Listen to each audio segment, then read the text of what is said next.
សូមជូនរឿងក្អែកមួយនិងក្អែក10កាលពីព្រេងនាយមានបរិបពីរនាក់ម្នាក់ឈ្មោះខលម្នាក់ទៀតឈ្មោះខូចនៅស្រុកទីតីពីគ្នាមានគំនិតដោយខ្លួនអាខូចជប់អញដាក់ក្នុងពាងមួយហើយបានយកកម្រើបបិទយ៉ាងជិតល្អមិនឲ្យក្លិននោះចេញមកក្រៅបានចំណែកអាខលវិញបានធ្វើកំបិតមានផ្លែប៉ិនចង្កឹះស្រោមវែងប្រហែលមួយលូកអាខលស្ពាយកំបិតនោះដើរទៅលក់នៅឯផ្សារឯអាខូចក៏លីពាងនោះទៅលក់នៅឯផ្សារដែរអាខលដើរពីនេះអាខូចដើរពីនោះក៏បានជួបគ្នានៅកណ្ដាលផ្លូវអាខូចពពាយនាយថាអ្នកអើយទិញផ្អកខ្ញុំទៅផ្អកខ្ញុំឆ្ងាញ់ពិសាណាស់ផ្អកចៅនេះល្អអាចយកទៅស្ងោរក៏បានចំហុយក៏បានយ៉ាងឆ្ងាញ់ពិសាណាស់ហើយអាខលក៏បានឆ្លើយថាតើតែលក់ដើរខ្ញុំដាច់សិនបានមានលុយទិញហើយបើដូរជាដើរនេះព្រមឬទេអាខូចឃើញដើរនោះវែងល្អក៏ឆ្លើយថាដូរក៏ដូរអាខលបានប្រគល់ដាវនោះទៅឲ្យអាខូចហើយអូតពីដាវនោះថាដាវខ្ញុំនេះមុតល្អណាស់បើត្រូវការកាប់ចាំហូតមកកាប់តែម្ដងអ្នកកុំប្រញាប់ហូតមើលបើហូតមើលលោវាច្រេះសឹកចូលវិញមិនចូលដាវខ្ញុំពូកែណាស់ខ្ញុំស្ដាយណាស់បើខែនេះកុំតែក្រមហូបពេកកុំអីខ្ញុំមិនដូរវាទេពេលនោះអាខូចក៏ប្រគល់ពាងអាចឲ្យទៅអាខលហើយហាមថាផ្អកខ្ញុំក៏អញ្ចឹងដែរដល់ពេលស៊ីចាំបើកយកមកចំហុយកុំឲ្យបើកមើលផ្ដេសផ្ដាសកែងលោរុយវារោមធ្វើឲ្យផ្អកនេះលែងឆ្ងាញ់អ្នកទាំងពីរក៏បានបំបាយគ្នាទៅផ្ទះរៀងៗខ្លួនដល់ផ្ទះក៏ទឿនប្រពន្ធកូនថាទៅដាំបាយទៅអញបានផ្អកប្រពន្ធថាបានផ្អកមកពីណាអាខលថាដោដើរគេថាផ្អកចៅគេឆ្ងាញ់ណាស់ប្រពន្ធក៏ត្រេកអរពេញចិត្តនឹកថាប្តីចេះធ្វើកំបិតដោផ្អកក៏ស្ទុះទៅលាងចានដួសបាយហើយក៏បានកាន់កំបិតមកចិត្តនឹងពាងផ្អកហើយក៏បានគាស់គម្របពាងបើកឡើងក៏លូកដៃទៅខ្វាបានមួយក្តាប់ដាក់ចូលទៅក្នុងចានសល់នៅដៃទាំងប្រមាណក៏លិតភ្លក់មើលលិតហើយក៏ងើបមកឡើងនិយាយថាយីផ្អកអីក៏ស្អុយដូចអាចគ្មានឆ្អឹងគ្មានសាច់ក៏ខ្វាក់ក៏ខ្វក់មកផងយ៉ាងនឹងតើផ្អកត្រីអីប្តីក៏ឆ្លើយឡើងថាផ្អកត្រីពោក៏លុកដៃរាវរកក្បាលលុកដល់ពាក់កណ្ដាលក្អួតចង្អើ20វ៉ដឹងថាជាអាចមិនមែនផ្អកមកបន្ទោសទៅម្ចាស់ដើមឆ្អើមលេបបាយមិនរួចពីអាខូចត្រេកអរណាស់ទៅផ្ទះអួតប្រាប់ប្រពន្ធថាអាចមួយពាងដោបានដើមមួយដែរទទួលពេលនោះខឹងនឹងឆ្កែវានោមដាក់គល់សក្រីក៏កន្ត្រាក់ដាវលោតទៅដល់ដីបំរុងនឹងកាប់ឆ្កែសម្លាប់ក៏ចាប់ដងដាវហូតមកខ្វិចឃើញផ្លែដាវតូចកំពីតលោតឡើងទៅលើផ្ទះបង្ហាញប្រពន្ធមើលក៏សើចទាំងពីរនាក់ហើយក៏បានប្រាប់ប្រពន្ធថាអានោះប្រាជ្ញាវាស្មើនឹងអញនឹងបបួលវាធ្វើជាមិត្តសម្លាញ់នឹងគ្នានឹងងាយស្រួលរកស៊ីនឹងបានប្រាក់ដោយងាយលុះទៅប្រទះនឹងអាខលដើរមកពីនាយសើចប្រព្រាយសួរទៅថាឯងទៅណាអាខលឆ្លើយថាអញមកសុំឯងធ្វើសេដ្ឋីអាខូចក៏និយាយថាអញមកសុំឯងធ្វើខ្លះដែរហើយក៏សុកចិត្តដើរពីនាក់ទៅដល់ផ្ទះមហាសេដ្ឋីម្នាក់ចាស់ជរាជឿស្លាប់គេដាក់ក្នុងក្តារមកឈប់បំរុងនឹងបូជាថ្ងៃស្អែកចំណែកកូនចៅនិងប្រពន្ធសោកស្ដាយគ្រប់គ្នាពេលលៀននោះអ្នកទាំងពីរក៏បានស៊ើបសួរអ្នកខាងក្រៅថាអ្នកណាគេស្លាប់បានជាគេយំគេក៏បានប្រាប់ថាមហាសេដ្ឋីស្លាប់អ្នកទាំងពីរក៏បានគិតគ្នាថាឯងត្រូវខ្លែងសម្បត្តិមួយច្បាប់ទៅប្រាប់ថាសម្បត្តិសេដ្ឋីឲ្យមកយកទ្រព្យចំណែកអញវិញបន្លំចូលទៅដេកក្នុងមឈូសនៅលើខ្មោចសេដ្ឋីចាំស្ដីតបនឹងឯងហើយក៏បានបន្លំដោយកំណត់ទៅអ្នកចិត្តខាងមិនបានឃើញមិនបានដឹងបិទភ្នែកខំសម្លឹងប្រឹងឈ្ងោកសូត្រធម៌មជ្ឈុំកូនចៅតូចធំរវល់តែយំសោកអាខូចដើរទៅរកក្រដាសបានធ្វើសម្បត្តិខ្លែងកាន់ទៅដល់សម្ដែងសូត្រឲ្យគេស្ដាប់សម្បត្តិអំពីមហាសេដ្ឋីប្រាប់ថាកូនខូចកំសត់តាំងពីតូចជាកូនធွာឥឡូវឪពុកជរាហើយកូនអើយចូលទៅយកទ្រព្យសម្បត្តិទុកចាយឲ្យសប្បាយចិត្តចោះស្ដាប់ហើយកូនចៅប្រុសស្រីគេមិនសុខចិត្តព្រោះត្បិតគ្មានត្រាហេតុលេខាសេដ្ឋីទេអាខូចឆ្លើយថាខ្ញុំសូមសន្យានឹងកូនចៅទាំងអស់គ្នាអញ្ជើញទៅហៅទៅសួរលោកចោះបើលោកស្ដីនោះខ្ញុំត្រង់ពិត បើលោកស្ងាត់នោះខ្ញុំខ្លែងមិនឆោតទេកូនរថៃក៏ទៅដល់ស្រែកហៅឪពុកអាខិលឆ្លើយថាអើកូនសួរថាឪពុកបានឲ្យសម្បត្តិទៅកូនធំមកយកទ្រព្យមែនឬអាខិលឆ្លើយថាអើកូនអញឈ្មោះខូចវាមកហើយឬកូនឆ្លើយថាទៀនប្រុសមកហើយអាខូចថាអើបើអញ្ចឹងមើលយករទេះមួយធំក្របីមួយនឹមទឹមរទេះនោះហើយយកមាសប្រាក់កៅកងសម្ពុតវល់ផ្ទុកក្នុងរទេះនោះឲ្យល្មមតែក្របីអស់រួចបានប្រមាណឲ្យវាយកទៅចោះកូនចៅប្រុសស្រីចាញ់អបាយកលអាខិលអាខូចក៏ខឹងនឹងខ្មោចសថីស្លាប់ហើយចេះស្ដីហៅពេញជាអស្ចារ្យឥឡូវនឹងបើកក្តារមើលឲ្យច្បាស់ចាស់ហាមប្រានថាមើលមុខខ្មោចមិនបានខ្លាចដេកយប់ទៅមើលមមាយម្លោះហើយក៏ជឿជាក់យកមាសយកប្រាក់សម្ពុតអាវសម្លៀកបំពាក់និងពុកខ្នើយថែមទាំងតុកថាចានល្អ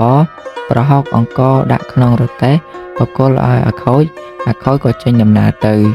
ចំណែកអាខិលវិញលួចមើលនាយអាយក៏លើបចាញ់ពីមឈូសរត់តាមបន្តិចក៏ទាន់រទេះទៅហើយក៏បាននិយាយគ្នាលើរទេះនោះថាយើងបានទ្រព្យសម្បត្តិហើយតែទាស់តែឃ្លានបាយបើយើងឈប់ដាំបាយទៅក្រែងលោកចៅវាមកស្ទាក់ប្លន់យកទ្រព្យសម្បត្តិមួយរទេះនេះបើដូច្នេះឯងឈប់ចាំអញទៅសុំបាយគេស៊ីហើយយកបាយខ្លះមកឲ្យឯងស៊ីដែរអាមួយព្រមហើយអាមួយក៏ដើរទៅរកថ្នាំតាមផ្លូវយកមកលាយបាយឲ្យពោះស្លាប់អន្តរាយនឹងយកទ្រព្យរបស់ទាំងអស់តែម្នាក់ឯង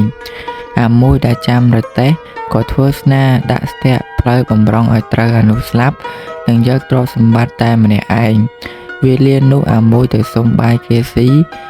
រួចហើយក៏សុំមួយចានផ្ញើសម្លាញ់គេមិនកំណាញ់ក៏យកស្លឹកចេកខ្ចប់ឲ្យ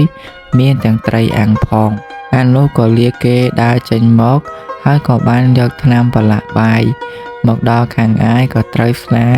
លាប់ទៅអានោះក៏ប្រញាប់យកបាយមកស៊ីក៏ពលស្លាប់បន្ទាប់គ្នាឯក្របីក៏អស់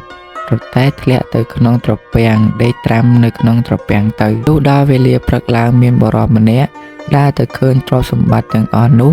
នៅក្នុងព្រៃនឹកម្ដងនឹកម្ដងភ័យថាឯងជាអ្នកក្រមិនដែលប្រទះឃើញទ្រព្យសម្បត្តិច្រើនយ៉ាងនេះទេដូច្នេះបើលៃលកយកទៅជារបស់ខ្លួនក្រែងមិនបានសុខក៏រុញរទេះនោះសម្រុកចូលទៅក្នុងព្រៃថែមទៀតហើយក៏បានចងក្របីនោះជាប់ហើយក៏បានត្រឡប់មកផ្ទះវិញក៏ពិសោធន៍មាយាទប្រពន្ធដោយគិតថាបើប្រពន្ធមាយាទល្អនឹងយកទ្រព្យសម្បត្តិនោះជារបស់ខ្លួនបើនិយាយទៅមិនចេះលាក់នឹងយករបស់ទាំងអស់ទៅជូនរាជការផែនដីជាប្រយោជន៍ដើម្បីឲ្យតែសុខខ្លួនគិតហើយក៏ដើរទៅដល់ផ្ទះក៏ក្រហកប្រាប់ប្រពន្ធថាអញជួអាចមិញនឹងមានក្អែកមួយហើយចាញ់ពីក្តិតអញតែឯងអាណិតបិទមាត់ឲ្យឆឹងកុំឲ្យអ្នកណាដឹងមួយជាពីរតែចូលក្នុងទៅជាគេវាបែកការអាក្រក់ណាស់កើតមានចម្រងចម្រាសួរគ្នាទៅវិញទៅមកឲ្យគ្មានទាំងសាក្សីបានដឹងនឹងអាងក្រែងគេយកអញទៅឆ្កាងឬយកទៅដាក់គុកប្រពន្ធមិនលាក់ក៏ដើរទៅប្រាប់គេថាមានក្អែកមួយហើរចេញពីក្តិតបរិយអញតែឯងកុំមាត់មេមួយមិនអស់ចិត្តក៏ទៅប្រាប់គេថែមទៀតក្អែក5ប្រាប់លើសមួយរហូតទៅដល់ក្អែក10រឿងនេះក៏បានជ្រាបទៅដល់ព្រះមហាក្សត្រក៏បានចាត់ព្រះរាជអាមាត្យឲ្យមកស្រាវជ្រាវរើបរិះនោះក៏បានចូលទៅថ្វាយបង្គំគាល់ស្ដេចទ្រង់ឆ្ងល់ក៏បានត្រាស់សួរថាមែនឬមិនមែនប្រោះនោះទូលថាទូបង្គំជាខ្ញុំក្រហកប្រពន្ធព្រោះចង់ដឹងចិត្តត្បិតទូបង្គំបានឃើញទ្រព្យសម្បត្តិជាច្រើននៅក្នុងព្រៃប្រោះនោះរៀបរាប់ទូលដូចនៅខាងលើហើយក៏ក្រាបបង្គំលាទៅទឹមរទេះយកទ្រព្យសម្បត្តិមកថ្វាយស្ដេចទ្រង់ជ្រាបហើយក៏បានប្រទានឲ្យបរិះនោះពាក់កណ្ដាលទុកទ្រព្យសម្បត្តិពាក់កណ្ដាលទៀតដាក់ឃ្លាំងរឿងនេះបានមកដល់ទីបញ្ចប់ហើយសូមអរគុណ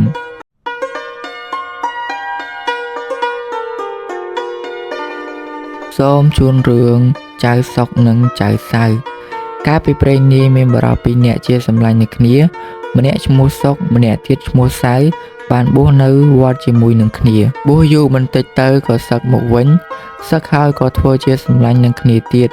ហើយក៏បានសន្យានឹងគ្នាថា បើអ្នកណាក្រត្រូវជួយគ្នាហើយបរិសទាំងពីរនាក់ក៏មានប្រពន្ធកូនទៅរកស៊ីកន្លែងទីតីពីគ្នាជាយូរបន្តិចទៅចៅសុករកស៊ីមានទ្រព្យសម្បត្តិជាច្រើនអាចចៅសៅល្ងងខ្លៅក្រលំបាកហើយប្រពន្ធក៏មានសហាយទៀតចៅសុកដឹងថាប្រពន្ធចៅសៅមានសហាយហើយក្រលំបាកយ៉ាងដូចនេះក៏ទៅសួរចៅសៅដល់ពេលទៅដល់ឃើញចៅសៅក្រលំបាកយ៉ាងដូចនេះក៏បបួលចៅសៅទៅរកស៊ីហើយនិយាយប្រាប់ចៅសៅថាឯងត្រូវតែធ្វើតាមអញចៅសៅក៏ព្រមតាមពាក្យរបស់ចៅសុកចៅសុកបបួលចៅសៅទៅកាប់ឈើធ្វើក្តាមម្ជូរលក់ឯចៅសៅក៏ធ្វើតាមពាក្យចៅសុកទាំងអស់ក៏ព្រមទៅជាមួយគ្នាទៅឯកូនសទ្ធីដែលជាសហាយនឹងនាងប៊ីជាប្រពន្ធរបស់ចៅសៅឃើញចៅសៅមិននៅផ្ទះក៏ទៅដេកនឹងប្រពន្ធចៅសៅរួចហើយក៏វិលមកផ្ទះវិញចៅសុកនិងចៅសៅធ្វើក្តាមម្ជូរមកបានមួយក៏យកមកទុកនៅក្នុងផ្ទះហើយក៏ធ្វើដំណើរទៅធ្វើក្តាមម្ជូរមួយទៀតអូនទថៃក៏ទៅដេកជាមួយនឹងនាងប៊ីដល់ពាក់កណ្ដាលរាត្រិតចៅសុកនិងចៅសៅក៏មកផ្ទះវិញ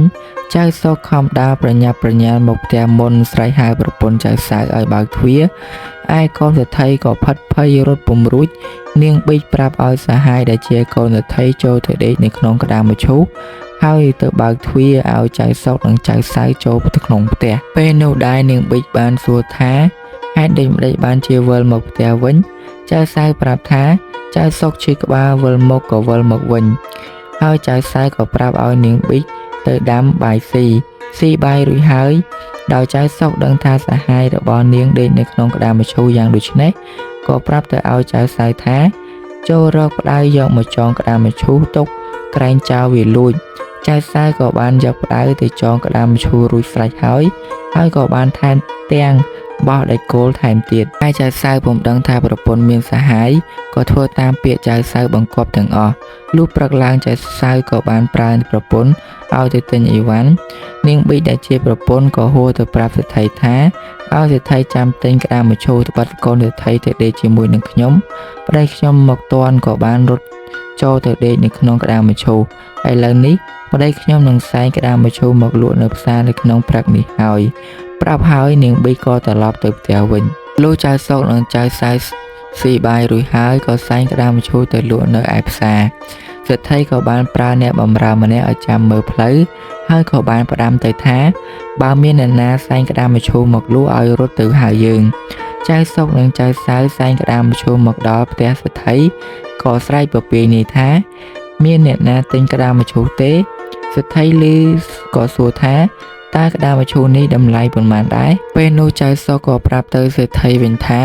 ឲ្យចាក់ប្រាក់ពីដីឲ្យស្មើនឹងក្តាមម្ជូរនេះសេដ្ឋីសុំតថ្លៃប៉ុន្តែចៅសុកមិនព្រមសេដ្ឋីក៏បានប្រើអ្នកបម្រើឲ្យទៅចាក់ប្រាក់ឲ្យស្មើនឹងក្តាមម្ជូរហើយចៅសុកនិងចៅសៅក៏យកប្រាក់ទៅចែកគ្នាទៅបន្ទាប់ពីចៅសុកនិងចៅសៅចេញទៅអស់លោកសេដ្ឋីក៏បានកោះម្ជូរយកកូនចេញនៅពេលដែលក្រោយមកចៅសៅក៏យកនាងប៊ីជាប្រពន្ធដដែលរឿងនេះបានមកដល់ទីបញ្ចប់ហើយសូមអរគុណ